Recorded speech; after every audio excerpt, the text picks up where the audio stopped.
Continuando sobre o Sketch, você tem as ferramentas de rascunho. Tem as linhas que vocês já me viram usando, bem simples. Você repara que ele pega referências de comprimento, o L, ele vai pegar o mesmo comprimento dessa linha de baixo aqui, que seria essa daqui. Ou então daquela lateral, onde apareceu o L, quer dizer que se eu clicar eu vou pegar aquele comprimento. Você tem que tomar muito cuidado na hora de rascunhar com essas restrições, essas constraints que a gente fala. Mas nada impede também de você depois vir aqui e deletar. Selecione e dá um delete, ele já fica livre daquele comprimento. Então é bem simples. Com o delete eu consigo selecionar tudo. Eu tenho aqui também linha tangente. Quando você tem que fazer tangência, né, então é bem interessante. Aqui é a centerline, como eu já disse, né, que a gente usa para fazer esse tipo de definição aqui. E também para fazer revoluções cilíndricas, né? Porque, por exemplo, eu posso desenhar uma geometria aqui, como se fosse um pino. Quando ele pega a restrição sem eu querer, você pode simplesmente dar um zoom, que é a tolerância dele baseada no zoom. Se você está muito longe, ele vai grudar no que estiver mais perto. Quanto mais zoom você dá, mais precisão você tem na seleção. Você pode cortar isso daqui. Aí o que acontece? Se você reparar aqui, a geometria ficou com essa dimensão nominal. Quando isso aqui, na verdade, para mim seria uma revolução. Seria um diâmetro. Aqui você pode dar a dimensão também de diâmetro dentro do Sketch. Eu pego aqui, pego a linha de centro e a linha de novo. Ele me pega a dimensão de diâmetro, a linha, centerline, eu consigo dar a dimensão de diâmetro. Então é bem simples. Mas isso quando eu estou na extrusão. Como eu não estou fazendo uma revolução, isso não é necessário. A parte aqui de quadrado, bem simples, né? Você tem como fazer um retângulo com ângulo já, sem precisar fazer gambiarra para criar um retângulo. Círculo, você tem várias opções. Você tem a opção de usar círculo concêntrico, né, que vocês pegam outro círculo que já existe, ele já pega o centro. Porém, isso aqui é mais usado quando você tem um círculo fora da geometria. Vamos supor que você tenha uma peça com um raio e você quer fazer um círculo para fazer uma furação bem no centro daquele raio. Aí você usa essa ferramenta, pega o raio que está lá fora no 3D e cria um círculo menor no mesmo centro. Tem algumas outras opções aqui que você tem com várias pontas, tangente, tem a elipse, você dá 2 pontos e outra dimensão aqui. Mas essa é controlada por dimensões. Então, se você reparar, eu tenho dimensão e dimensão. São 2 tipos de elipse. Esse outro aqui, você controla por dimensões também. Você tem arco. Na verdade, esse aqui é o arco mesmo, não é o raio é esse. O arco são 3 cliques. Um clique para o início, um clique para o final. Um outro clique define manualmente o raio dele, né? Você tem também a opção de fazer esse arco no centro já. Por exemplo, eu quero que o centro dele seja aqui. Aí eu venho aqui e faço o círculo. Eu já pego a restrição naquele centro ali. Você tem como fazer a mesma coisa do círculo, pegar um centro que já exista e pegar aqui algumas tangências. Temos raio circular, você pega as arestas e ele já cria o raio. Você repara que o raio depende do meu clique. Onde eu cliquei, o raio fica com aquele valor de raio.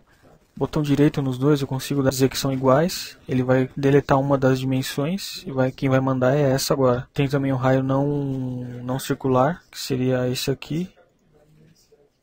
Então eu dou dimensões, essa dimensão e essa dimensão e essa. Posso controlar de qualquer jeito, com qualquer uma dessas dimensões. Que é um raio não circular, muito usado na área automotiva. O chanfre é a mesma coisa, pega 2 pontos de uma quina e você dá 2 valores. Não é muito usado isso daqui dentro do Sketch, porque você pode fazer o chanfro fora do Sketch. É uma boa prática de modelamento em geral, isso em qualquer software. A Spline funciona da mesma forma em qualquer software, mas na verdade aqui no Pro tem uma diferença. Alguns programas aí de CAD não possibilitam isso aqui. Eles não conseguem ligar o início e o fim da mesma spline. Aqui no Pro, quando você dá o último ponto, que seria o mesmo ponto do início, ele pega a tangência Para que ele está sem tangência, ele pega a tangência e fecha para você. Então isso é bem interessante, às vezes ajuda quando você não tem algum modelamento que não precisa exigir muita precisão. Ponto é mais para referência. Tem alguns comandos no Pro que precisa de sistema de coordenada aqui dentro. Esse daqui é o ZED, vou mostrar isso aqui depois, que tem que ter uma geometria já na tela. Dimensionamento, não tem muito o que dizer, tem dimensionamento normal, dimensionamento por perímetro, que eu escolho uma dimensão desse cara que vai variar para atender um perímetro que eu for definir. Dimensão de referência, né? Vamos supor que o desenho já está todo dimensionado, mas eu quero colocar uma cota que ela vai ser duplicada, mas eu preciso dela para ter como referência. Eu uso aqui reference. Não é tão utilizado porque, por exemplo, essa dimensão de 30, se eu pegar aqui agora e fizer uma outra dimensão aqui, ele vai me dar um conflito, que eu já tenho uma dimensão de 30, ele vai me mostrar as duas, eu posso deletar qualquer uma das duas, mas eu posso dizer que essa segunda é de referência. Então ela vai ficar duplicada, porém com a identificação aqui de referência. O Modify eu já mostrei, o simétrico também já mostrei, simetria, e tem outras constraints aqui que eu vou mostrar. Se você desenha muito rascunho e essas dimensões te atrapalham, você tem a opção aqui de ocultá-las por um momento. Então, tanto dimensões como as constraints também do modelo. Agora, as constraints estão todas acessíveis pelo botão direito ou por aqui, por esse ícone aqui lateral. Por exemplo, aqui eu tenho todas essas opções, mas nessa situação que eu tenho desses dois pontos selecionados, ele me mostra só as 3 opções possíveis para esse caso. Então é bem inteligente. Eu quero que os dois se alinhem aqui horizontalmente. Eles se alinharam. Eu quero que isso e isso sejam tangentes. Eu posso colocar perpendicularidade, tangência ou coincidência.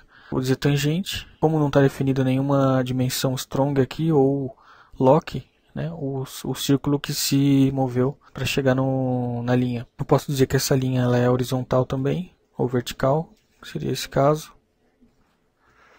E tudo isso eu posso fazer aqui no botão direito também. Se eu quero que esses dois círculos sejam concêntricos, eu tenho a opção de usar aqui concentricidade ou coincidente aqui. E tem várias outras aqui também que precisa explorar melhor. Por exemplo, perpendicularidade, paralelo. E as duas ficam paralelas. Você pode desenhar, você pode consertar geometrias com isso. Essa é vertical. Né? Já pegaram o espírito da coisa. Eu posso dizer, ao invés de dizer que aquela ali é na horizontal, eu posso dizer que essas duas são perpendiculares. É a mesma coisa aqui embaixo. Então tem várias soluções para o mesmo problema. Né? Por aí tem algumas ferramentas legais para isso. Igualdade. Eu posso dizer que essas duas linhas, por exemplo, essa e essa, tem o mesmo comprimento. Então eu dou igualdade. Ele dá L1, L1 aqui. A gente tem também texto. Por exemplo, eu vou fazer um arco aqui, nesse centro. E eu vou desenhar um texto aqui. Eu preciso de um texto aqui na geometria. Então funciona assim, você dá um ponto e uma altura que vai ter esse texto. Quando você clica ali, ele te dá a opção aqui para digitar o texto. Você seleciona a fonte e a orientação dele. O padrão é pegar o texto iniciando num ponto que eu cliquei abaixo, mas isso pode ser mudado. Dependendo da referência que você vai usar para colocar o texto, você pode mudar isso aqui. Aqui tem um aspect ratio, que é a deformação do texto ali. E esse slant angle, que é um negrito ali que você dá. Eu chamo isso de perfumaria. E tem uma coisa interessante aqui que é Place Along Curve. Que você seleciona uma curva e o texto se adequa naquela curva. Então agora quando você mover essa curva, ele vai acompanhar. É bem interessante para quem fazer um logo, alguma coisa. Ele tem uma outra opção, se você clicar 2 vezes dá para editar o texto aqui. De use parameter. Pode ter um texto, os parâmetros do software, com o nome da empresa, por exemplo. Eu vou colocar aqui description. Ele está vazio, então não vai aparecer nada. Porém, no momento em que você vem aqui e altera esse valor, para vocês saberem o meu nome, colocar o meu nome. No momento que você regenera o modelo, o texto que tiver lá vai aparecer aqui. Então isso é bom para configurar, para peças configuráveis, que a mesma peça pode ser aplicada para vários clientes, por exemplo. Aí você vem aqui, coloca o nome de outra empresa. Então ele tem essa funcionalidade interessante.